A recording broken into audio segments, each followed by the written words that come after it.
What is going on, niche gaming enthusiasts? Michael Jordan here with Mistwalker, Hironobu Sakaguchi. Hi, nice to meet you. Nice to meet you. Hi, Kimihiko Fujisaka, Mistwalker, designer. And we're here to talk about Terra Battle, Terra Battle 2, and Terra Wars. Now, this game is a amazing creative kind of compilation from, with both of your guys' work in this.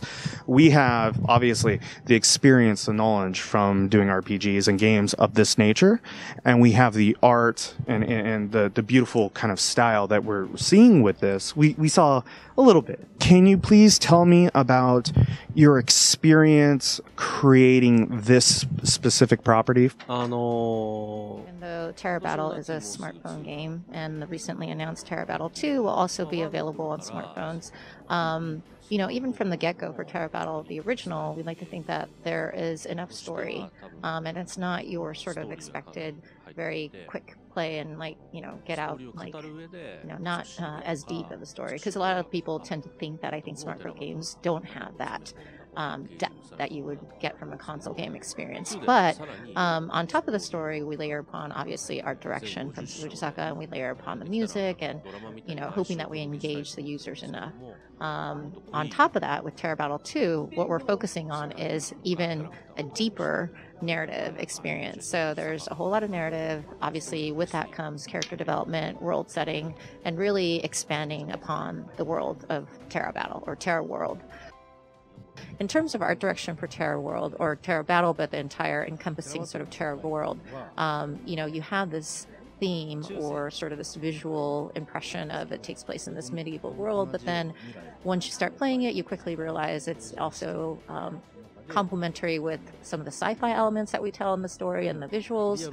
And then with the characters, you have this more real normal sort of human characters, but then you also have these deformed characters. So in a sense, it feels like there's a lot of different elements melding into one universe, but that is our intention, and somehow it actually works in this universe. And that's something that we want to really push. So there are all these unexpected, whether it's characters or settings or worlds combined into this one gigantic universe. Now, again, as Sakaguchi said, with Terra Battle 2, we're going to push more into the character development area. So you'll see more of kind of an extension of what we were able to do in the original Terra Battle, and we're building upon that for Terra Battle 2. The next question that I have for you both is, you've worked on a lot of properties. What do you think you've taken from your previous experience and brought into this property?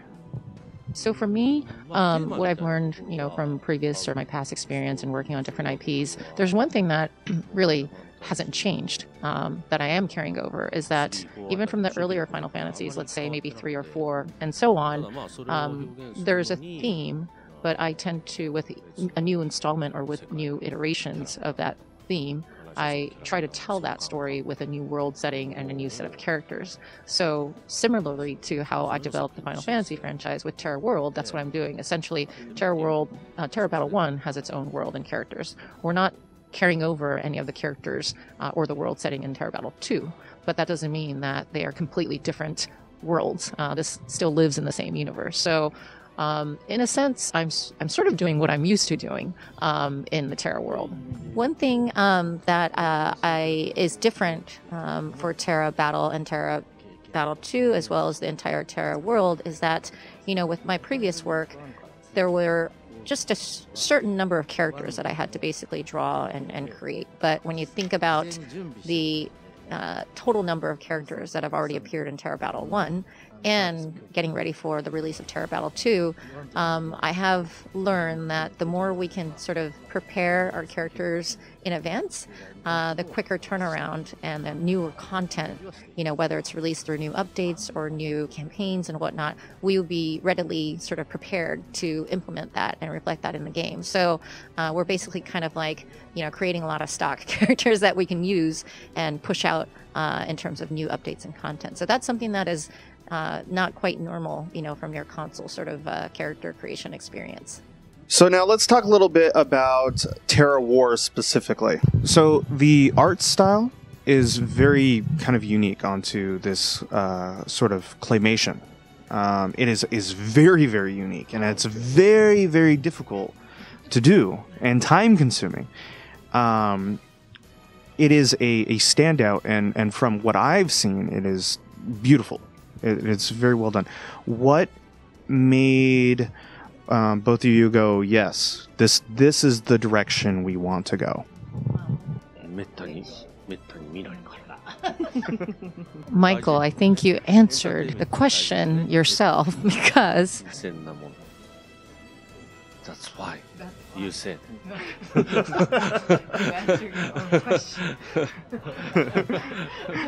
For the pure purpose of entertainment and being different. Yes. I think many people who saw the tease for Terra Wars, they may think that that's all done in CG, but it's actually every single character. We have a clay model that's about maybe a foot or so, maybe 12 or so inches. And by chance, we came across these artists, these clay sort of model creators, who are very talented and very skillful. And so once we met with them and talked about it and saw what they came up with, and they were able to move it around and then animate it, and when we saw it, in person, it was just like, well, there's no reason why not to pursue this, and it is very different. So I think that was a big factor for us to just say that we're going to commit to it and try this. So every single character does have its own model, and so it's all done by hand. So my next question might be a little on the nose. How do you feel the American audience versus the Japanese audience will perceive the game? So for me, I think personally, those fans who still have not given up on me and follow me, if they've been following like the Final Fantasy series, their age range is maybe closer to me. But then when I think about Terra Wars and the way the characters are looking visually and how it's going to play, there might be, and I'm hoping that there is a chance that I can widen the audience reach a little bit more, maybe appeal to a younger generation, even kids. So I'm looking forward to having a wider reach with this game and getting some newcomers into the work that I create. 難しいですね。